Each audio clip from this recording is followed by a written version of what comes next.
NDA की प्रवेश परीक्षा में पहली बार बैठेंगी लड़कियां। सुप्रीम कोर्ट ने केंद्र सरकार को दिया आदेश। देश की प्रतिष्ठित नेशनल डिफेंस एकेडमी में शामिल होने का इंतजार कर रही महिलाओं के लिए एक बहुत बड़ी खबर है। सुप्रीम कोर्ट ने उनके फेवर में एक बड़ा फैसला लिया है। नमस्कार, स्वागत है आपका हमारे चैनल में। आज हम बात कर रहे हैं सुप्रीम कोर्ट के उस फैसले के बारे में जिसके तहत अब एनडीए की प्रवेश परीक्षाओं में महिला भी बैठ सकती हैं। सुप्रीम कोर्ट ने केंद्र सरकार को आदेश दिया है कि महिलाओं को राष्ट्रीय रक्षा अकादमी की प्रवेश परीक्षा में बैठने की अनुमति दी जाए। ये प्रवेश परीक्षा 5 सितंबर को होनी है। कोर्ट ने कहा है कि इस परीक्षा के बाद एनडीए में महिलाओं की फाइनल एंट्री को लेकर कोर्ट में चल रहे मुकदमे के अंतिम फैसले के अधीन होगी।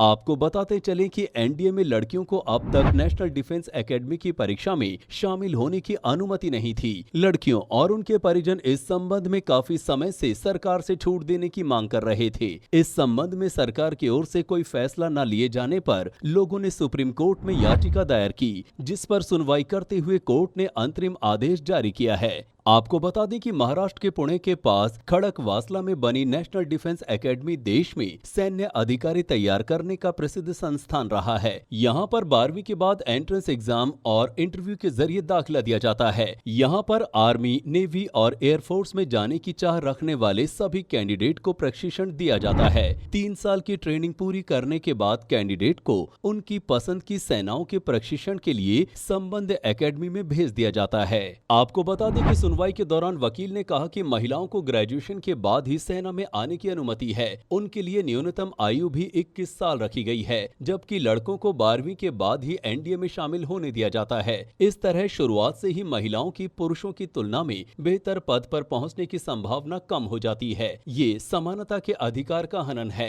कोर्ट ने केंद्र सरकार को मामले पर अपना रुख साफ करने के लिए कहा है। याचिका में साफ साफ लिखा गया था कि सेना में अधिकारियों की नियुक्ति करने वाले नेशनल डिफेंस एकेडमी और नेवल एकेडमी में सिर्फ लड़कों को ही दाखिला मिलता है। ऐसा कर उन लड़कियों के मौलिक अधिकारों का हनन है जो सेना में शामिल होकर देश की सेवा करना चाहती हैं। ऐसे में जब तक लड़कियां सेना की सेवा में जाती हैं, तब तक 17-18 साल की उम्र में सेना में शामिल हो चुके लड़के स्थायी कमीशन पाए अधिकारी बन चुके होते हैं। इस भेदभाव को दूर करने के साथ ही ये फैसला लिया गया है। अगर आपको हमारी ये रिपोर्ट पसंद आई हो तो हमारे चैनल को लाइक और सब्सक्राइब जरूर करें।